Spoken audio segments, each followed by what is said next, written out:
Is Red Skull getting you down in war defense? No need to worry, folks. Today we're going to teach you what we've learned so far about the best hard counters for this guy, a couple of soft counters, but more importantly the teams you definitely don't want to throw against that wall of Hydra, and we can send this guy packing all the way back to guarding the Soul Stone. Let's do this.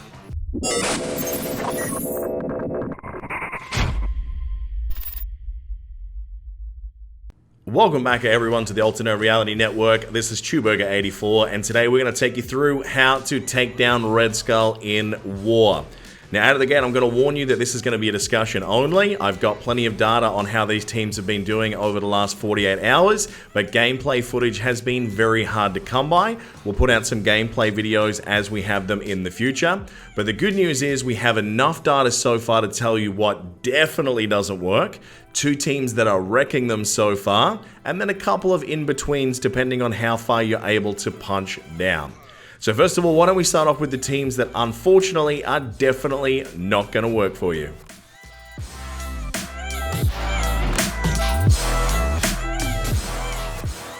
Alright, so first up on our don't even think about it list is the Defenders. Now you would think with the Punisher on this team that he would definitely screw over a bunch of villains, but unfortunately that is not the case here. He is the one that ends up getting punished. The opening rounds look really good when you use Defenders, but unfortunately as soon as that second wave comes, all of your major DPS is locked down on cooldown.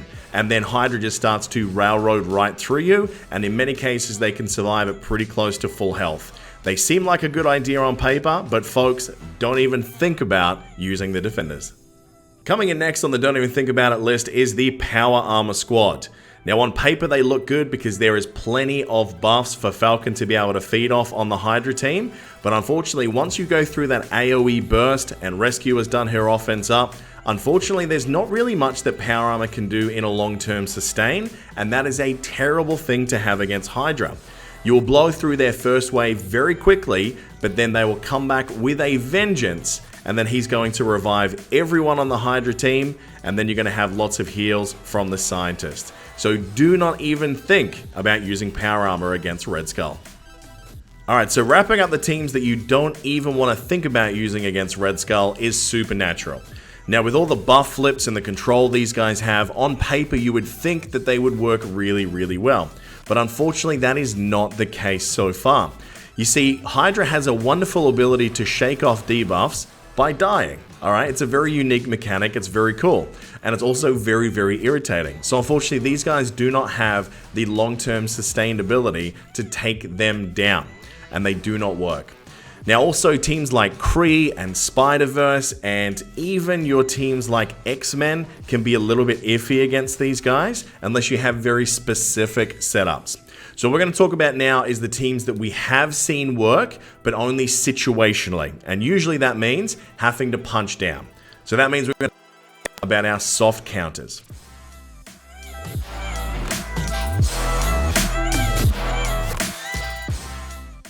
Okay, so the first of our soft counters is Wakanda. See, on paper this team seems to be good because you can survive the initial turns of Hydra. You can have M'Baku start to eat a lot of that damage from Red Skull, and then you can wear them down and start the Black Panther train rolling. The problem is we saw in a lot of the data from the first wars, from a lot of the top alliances, is unfortunately that it really needs a big punch up for you to get to that point. So we saw from most of the teams that if you were less than 70,000 ahead of the Red Skull team in team power, a lot of those teams did lose, although they did heavy damage on the way out the door. When we saw at 80k and above, it seemed to be more consistent that you could scrape through, and we saw quite a few teams of over 100,000 being able to punch down reasonably.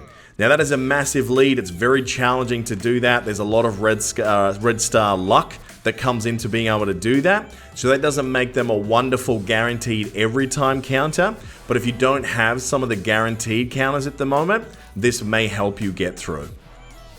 Alright, so next up on the soft counters list is the X-Men. So they are a conditional win team at the moment, and the condition being if you're using the traditional X-Men squad like the one that you see on the screen right now, they are probably not going to work, especially line ball or even with a small punch down. The thing is though, if you do have Cyclops, which adds in a lot of functionality and a lot of AoE, that's a very different story. So what you want to do with an X-Men squad when you have Cyclops is you want to stage out when each of your characters is going to use their massive AoE, okay? So you want to usually have Cyclops go first because he's going to power up. Sometimes it's going to be Phoenix. You want to time it around the offense up or the defense down from Phoenix. Once that happens, you don't want to blow both of those cooldowns on the Hydra until you are into the second wave. You want to use one on wave 1, the next one on wave 2, and then start chipping away. Try not to use any of Storm's AoE until she's on her 3rd or even 4th turn, which should be towards the end for cleanup, where you can use her ult, not necessarily her special. Her special, if you get lucky with a stun, can be okay, but really here, the thing that you want against this squad is AoE damage, more specifically in waves. If you can get it happening 2 to 3 waves of AoE damage, you are going to see a lot more success against this squad than if you're trying to dump everything in one go. If you're using the squad above, like I said, on a small cooldown or a small punch down, it's not really going to happen. You want to be at least sort of 100k above them if you want to try it with this squad, and that's probably not going to be feasible in the long run. If you've got Cyclops, and he's a big Cyclops, I know a lot of us don't have that yet, the reality is you might be able to use these guys to take down Red Skull. One of the surprising soft counters that we saw in a few of the top alliances was the Menardians. We're seeing some more usage of these guys on offense, and they perform surprisingly well against the Hydra team. Now we saw as little of a margin of 20 to 30k difference between their power and the power of their opponents, and they did really well. With 50k and above, they actually performed admirably well in a few cases.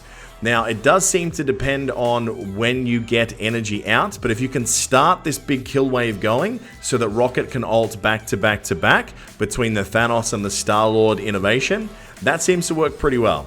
Now, we saw a couple of different versions where Thanos was replaced with a different AoE character, and we saw Star-Lord in the middle of Rocket and that AoE character, with the goal of basically trying to spam AoE burst on short cooldowns to be able to keep bombarding and drilling down, getting through those revives on the Red Skull Hydra team.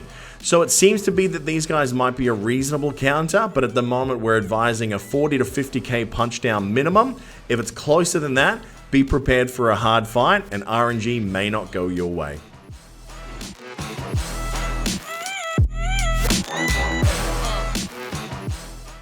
Alright, so what you all been waiting for, folks, the hard counters. What can you do right now to start taking down these Red Skulls to make those cheeky little Krakens pay for spending all that money? Alright, so number 1 is the Inhumans with a bullet, and let's face it, folks, it's really about one man, and that is Black Bolt. You want to do everything you can to make sure that he's the one that sets up for the kill, because anyone that he is a part of killing, whether it's that last 25% or whether it's his AoE murdering folks, he is going to end Hydra's run because they cannot resurrect. This team is not only so good against them, they can go line ball, they can actually punch up. Now we've seen anywhere between 30 and 50k punch ups so far. We're going to play it conservative at the moment and say maybe you can punch up about 30k, but a lot of that is going to depend on one guy, like I said, and that is Black Bolt. He is a rock star. He is the hardest of hard counters against Red Skull and Hydra.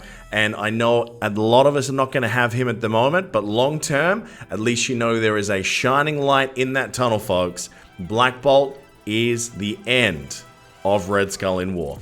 Now, for those of you that are going to be worried that this was going to be a Kraken versus Kraken wins only, don't worry, folks. There is a free-to-play option for mid to long-term players that actually is doing a very good job so far of countering up against these guys. The downside is you're going to have to pull that Ultron off of defense because he is a rock star against these guys. Because he is a ramp-up team and Hydra is a ramp-up team as well, the reality is Ultron plus 4 other goody characters are usually going to do a pretty good job. We've seen a lot of different configurations, normally with one protective tank or a defense up style character with 3 other friends. We've seen characters that ability block or slow or even rip out a taunt, like a Korath, can be quite effective here. And also using characters like almost like a Kreetron. So using an Ultimus, a Korath, a Kree Cyborg, and an Ultron plus 1, possibly a tank, seems to be working okay. And thank you to the guy who put me onto that particular team. That one has been really good so far.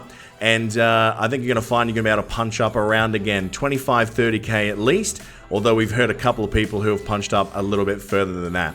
But Ultron is really the key. If you can keep him alive long enough, even if you lose a couple of guys as you go, you can more than come back. If you're worried that you're going to lose people too quick, you can take a Minerva from someone and put it here. The combination of Ultron, Minerva, and Thanos seems to be very, very effective paired up with him so far. So that's something you can do as well, but it does mean breaking up that Menardians team, which may not be the world's worst thing right now, as they're a very flexible unit and you can pair them up with other squads. So at the moment, folks, the hard counters are Ultron with 4 buddies, as well as the Inhumans, and they are doing very, very well. All right, it looks like Asgardians are still going to be the more premier defense team going forward, because as they scale, they're getting harder to deal with. They may have more counters, but they're going to get stronger and stronger.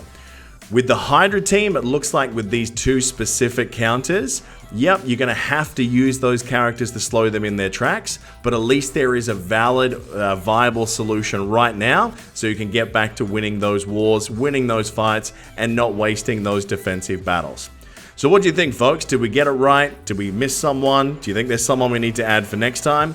Again, I apologize there's no gameplay videos with this. We debated staying a little bit longer on this video and going, then we can get gameplay, it'll be sexier. But the reality is we want you to have this information right now. There's more wars coming today, and we want you to give those Red Skulls a hard time.